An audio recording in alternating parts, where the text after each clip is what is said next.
Hi everyone, it's Connor from Reptiles, and today we're taking a quick look at our setup for pacman frogs, and specifically a bioactive setup. Now we've already got a few of the drainage balls in there, so if you're going to come in closer and have a look at how we set them up and how we use them. So just adding the last few, we're going to go in there. Now when you're setting these up, it's important to make sure you get a nice layer, but also that we angle them to be deeper towards the back where the plants are going to be taking root in there.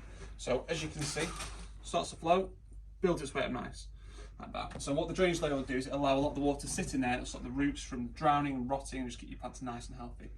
Now, what we use next is a mesh layer to separate the drainage balls from the substrate that we use in between. Now, over here we've got one of the Exoterra ones. What we're going to do is we're going to layer that in there like this. Just get a little fold over the top there. So as you can see, it covers it completely, and that'll stop all the substrate from getting tangled in with the drainage balls. You can see there. Now, next step obviously is adding the substrate in. Now there's a couple of different options you can go for this. We like to use BioLife Forest. Now it's important when you pick your substrate for a bioactive setup not to use cocoa fibre. Now the reason we don't use cocoa fibre is it's got absolutely no nutrients in it whatsoever. There's no nutrients for your plants, nothing there for them at all. It's also important for your cleanup crew to have things to feed on. It comes with springtails as well, so it's a good little bit of kit I'm going to use there. So I'm going to pop this open.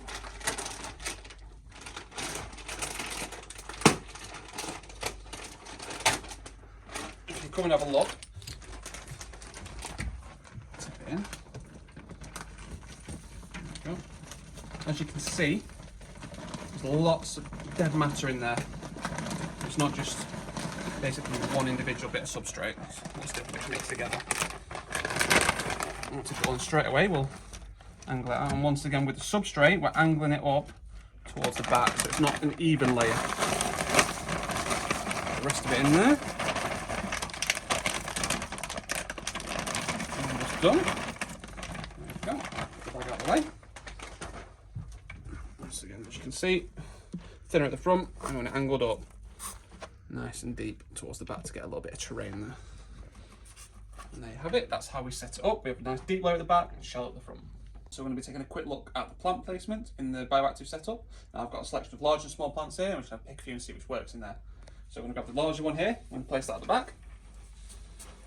Get it in there. We've also got a couple of smaller ones to bring a bit of colour in there. I'm going to place this one here. And then we've got this one that we can put here. Now it's important to remember, as the plants mature, what they're going to do is they're going to grow and spread over the vivarium. So you're going to get a dappled effect as they grow, as they cover the lights. And it's to make sure they don't get too overgrown or too big. You're going to make sure you need to trim them and just maintain them a little bit. Make sure you make a good bit of maintenance. Now, when you're placing the plants in there, you need to make sure that you place them around other parts of the tank as well. So, for example, this one here, we place them here so we've got room for the water bowl. And we've also got room here in the corner for a basking spot and a hide. Now, as you get the basking spot that comes down, you don't want to put any plants underneath that, because the basking spot is just going to dry and kill these plants out, and you need to make sure the animal's got access to that heat that it needs as well. So these are just a few important things to remember when you're putting together the design of your tank and you're placing various objects here and there. So just a little bit of play around the tank. We're just finishing off designing it now, so I'm just putting the last little bit of moss in here.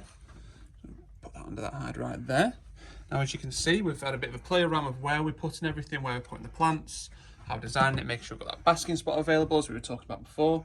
But I just want to take a quick look, if you don't mind, at how we've placed the plants on the side of the tank. Now as you can see, we've got that layer that comes up here and gets larger and thicker as you get to the top. And we're doing that bearing in mind the length of the roots of the plant. If you can look here, how deep the roots are on that.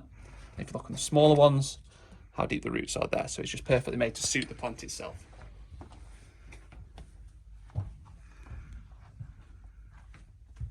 So we finished adding our bioactive substrate, we finished adding our live moss, our live plants, and now it's time for the final, but not quite final component of the cleanup crew that you're going to add. Because I've got a few escapees here, but these are the isopods or woodlice, as they're known. Now what they'll do is they'll break down a lot of the feces, a lot of the dead plant matter, and you can see in here, got some nice fancy little yellow ones. They're quite cool looking. These are some of the grey ones. We've got a few breakaways here, so I want to try and herd them back in before they all get away. And underneath we've got the springtails as well. Now adding all these in together, they'll work in harmony and they'll just keep your tank nice and fresh, nice and clean, and they'll get rid of all those dirty bits of feces your animal creates as well.